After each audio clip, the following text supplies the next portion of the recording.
shumë kohë përpara.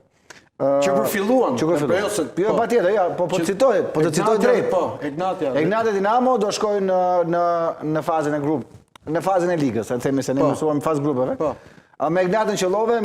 Jo, 50% e kam gjetur. Jo, me Egnatin Qëllove, me Dinamon tënde, emi ende me shpresë që shkojnë, po e nisim për nga hierarkia, ndoshta edhe me Europa League, Lindstrom, Egnatia. Si duket këtë përballi Baku? Dgjoj, Egnatia është një ekip shumë i fortë. Dhe që tregon dhe një herë që nuk mjafton të jesh një qytet i madh për të bërë një skuadër të madhe. Por mjafton të ngresh struktura të fuqishme, infrastruktura të fuqishme, të dish të menaxhosh dhe Egnatia... Dhe mos më kryesore ndisë me pres, mos të mërzitesh që sezon e parë dhe sezon e dytë. Po. Kjo është më e rëndësishme, besoj që tu bashkohesh me mua. Po ato që luan në shenjë që sezonin e parë. Jo, flas për Europën, e kisha sensin që nuk u dorëzuan, nuk u dorëzuan dhe kur eliminuan u eliminuan me penallti. Të treja herët që janë eliminuar me penallti, siç duket po i ndjeka i mallkimi i penalltive. Janë një ekip shumë i fortë, e thash edhe një herë, është një realitet shumë i bukur i kampionatit shqiptar, i futbollit shqiptar. Ke shkuar në Rogozhin? Jo, nuk kam shkuar. Të ftoj të shkosh. Patjetër. Ndeshjen tjetër. Po, sepse kam bërë vërtet një bizhu aty, shumë bukur. Një stadium që i plotson gjitha kushtet, 4.000 spektatorë. Fatkeqësisht ndeshjet në grupe do i luaj në Elbasan sepse duhet të kesh një stadium e Albania apo jo? 8.000 spektatorë. Po e kanë më afër Elbasanin tifozët e Rogozhinës.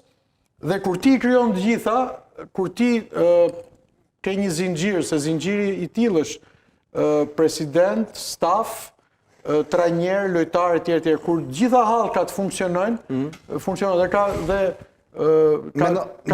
blinduar do historia e Skënderbeut? Kurdo? Do jetë Egnatia një Skënderbeu drejt asaj po shkon. Po.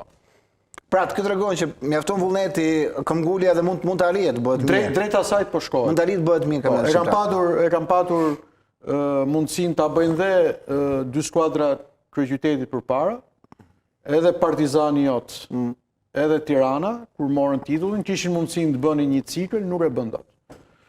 Kalojmë pak të ndeshja, Lindstrom Egnatia. Shumë ndeshje e vështirë. Norvegjezët kanë investuar goxha në futbollin norvegjez dhe ne e pam dhe te kontarja dhe te klubet. Bodo Glimt mbrëm shkatroi atë Nijmegen e Hollandës, e mundi dhe në Hollandë dhe dje. Pra janë ekip me kur ti shikon nga 26 lojtarë, 23 janë norvegjez, e kupton, kanë investuar shumë dhe po marrin frytet e saj. Është një ndeshje e vështirë, por un kam besim që ideja është dhe e tillë që kur ti Egnatia s'ka asgjë për të humbur. E ka siguruar. Ka gjithçka për të fituar dhe patjetër që është më mirë në grupet e Europa League se në Conference League, sepse është skena më e madhe dhe nga të ardhurat etj. Por thash, nuk ka asgjë për të humbur dhe gjithçka për të fituar, un kam shumë besim. Okej.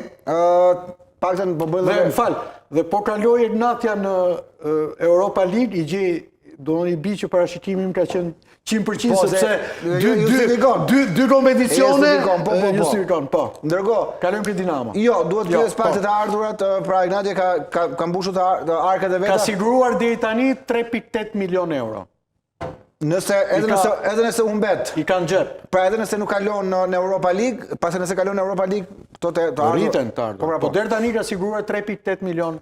Që për futbollin shqiptar atë dhe pastaj për gjatë fazës grupeve, ose fazës ligës, po do mbetja faza e grupeve, për çdo fitore ke bonus, për çdo barazim ke bonus, pra plus që ka me drejtat e televizive gjithçka tjetër, por kam një pyetje, 3.8 milion euro janë shumë për ti që ke gjithë ditën që merresh me futbollin dhe njeh shumë mirë futbollin shqiptar. Me 3.8 milion euro të ardhuar deri tani për Egnatian, janë të mjaftueshme për një sezon, 2 sezone?